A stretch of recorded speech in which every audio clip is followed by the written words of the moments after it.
the changes that you've seen in the simulation industry. What's been the biggest advantage going from non-motion to motion to SimCraft technology? Like, how have you seen it evolve so much?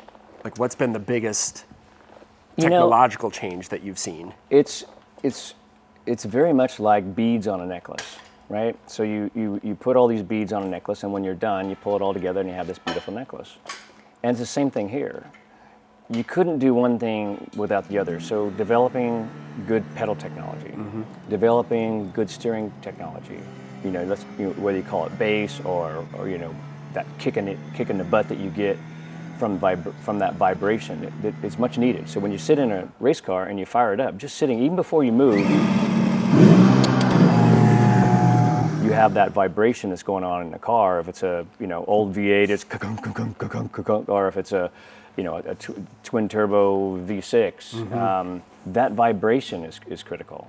And so it's all those components together. And now fast forward to movement, because I did start in that technology where, man, you had to shut everything off because if it was wrong, the car was broken. And at least that's what my brain was telling me. And so the critical element of all this is immersion. So your brain thinks that it's reality of driving a car and the feel and the sensation for the input of what the tracks are like, and the more of those movements that are correct, then the better reality for the driver, whether he's training to go to a track he hasn't gone to before, whether he's training to go back to the track that they're racing at in 2 weeks or 3 weeks or whatever the case might be.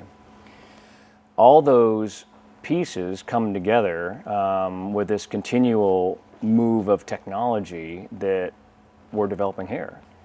That's the bottom line, because the better the movement is, the better the visuals are, the better the vibration is, all those elements that go into when I'm sitting there in a race car and I'm going around the track and I have all these inputs that are going on, all of them need to be correct.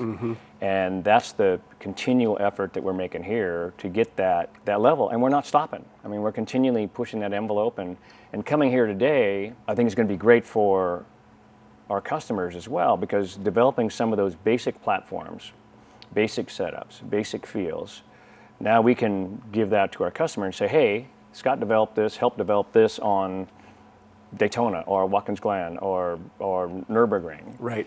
And so when an amateur, a novice, plugs and plays that, they know that base setup is good, so they can really focus on their driving. The professional level, all the manufacturers have their own sims that they spent $5, $10, $15, $20 million on.